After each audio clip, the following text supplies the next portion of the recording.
Okay, one of the things that gets asked me about the most by my wedding clients or clients that are interested in hiring me is how much they want to have fun dancing and how much they want their guests to be dancing. This gets asked to me every single week, and I don't get tired answering it because it's a really interesting profession, and I love doing it. And there's a lot that goes into it, and I take a lot of pride in what I do and how well I do it. So I think a lot of their concerns come out of having been to weddings themselves or seen things on TV or heard stories from their guests or friends and family members about how bad a wedding was that they went to and the DJ ruined it or the DJ was terrible. Well, I don't know why the DJ could have been inexperienced. There's a lot that goes into it. You have to know all of your songs. You have to know what songs go after what songs well. You have to know how to mix. You have to know how to use your lights well, things like that. So I wanted to talk a little bit today about some of the things that really make like the best dance parties great. And they're not always great. Mine are always really good, but there's certain ones that like take it to that next level. And I'd like to tell you why that happens. I just had one last night, June 6, 2015, and I've done well over 300 weddings, and I would say this one ranks probably in the top 10. And here are some of the reasons why I think it was so successful. Number one, alcohol. So I'm not going to judge who drinks what, how much they drink, whether alcohol is good or bad. But the fact of the matter is that the best dance parties that I have, there's a large amount of alcohol being served. So this particular one last night, they drank a lot leading up to dancing. So by the time dancing started at 7:30, and it wasn't even particularly dark out yet, which can have something to do with dance party going well, it was just off the hook right from song one. So how much alcohol people drink and how much your guests drink is actually maybe the top thing that helps a dance party be a great dance party. Number two,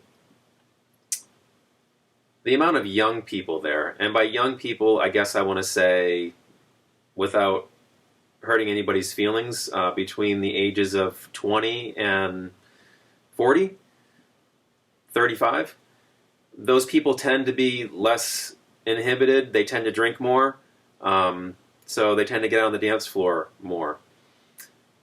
This particular wedding last night had probably about 80% of the guests were in that age range. So age range helps. This one's a little bit silly, but I wrote it down anyways. How nice the weather is. So this particular wedding was outside, and last night it couldn't have been any better. During the day it was 75 degrees out. There were no bugs. It wasn't too hot. It wasn't too cold. By the time we were dancing, it was like down to like 60 degrees, so it was nice and cool, so people weren't getting hot. But the fact of the matter is that the weather was great, and so people were in a really good mood. People are in a good mood, they're going to dance more. The bride and groom didn't tie my hands behind my back by taking too many, giving me too many do not play songs. I don't mind getting do not play songs from people. It's great. You know, you want to make the wedding your own. You have certain preferences. You have certain styles.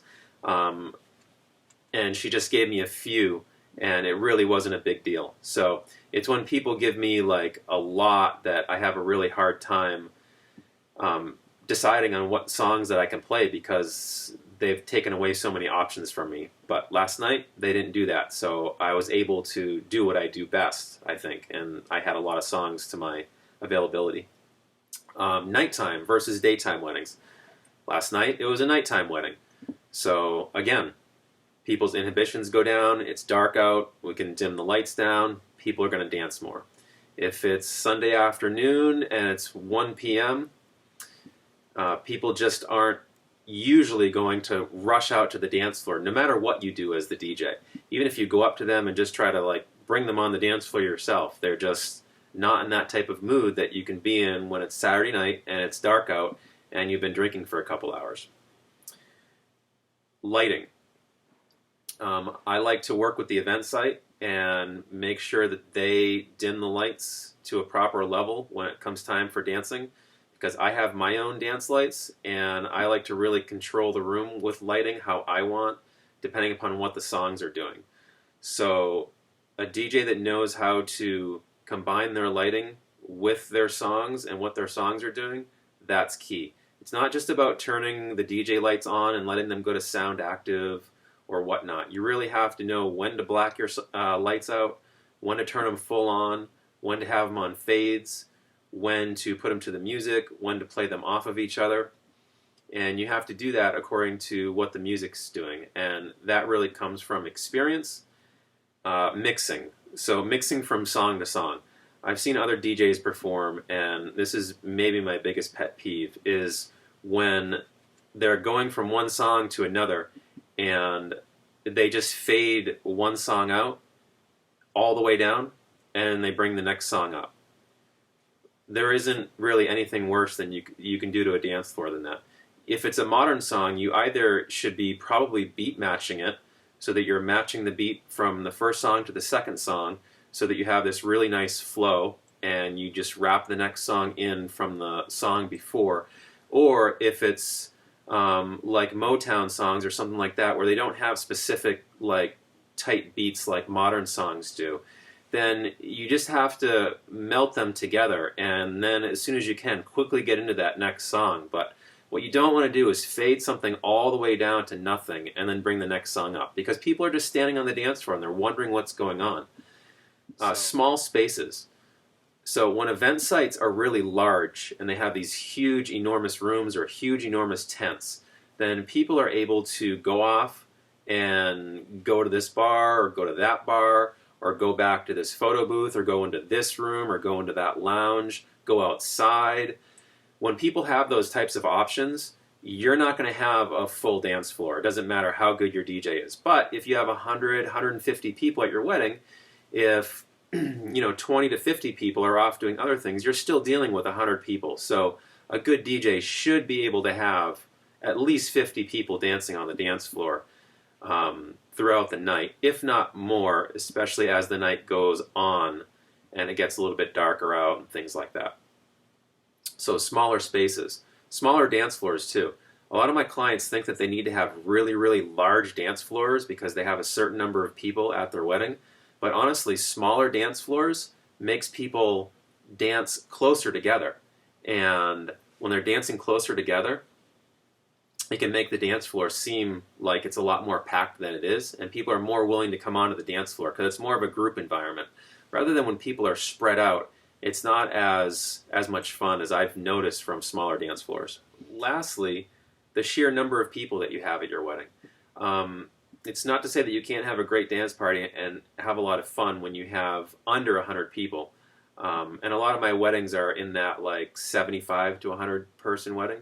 And those are great. They're a lot of fun. And a lot of times I can have a full packed dance floor. But like I said, if you have more like 150 people, upwards of 200 people, then you know you're going to have some people that are going to go off and they're going to go do their own thing and whatnot. But you're still, as a DJ, left with a very large amount of people that can fill the dance floor.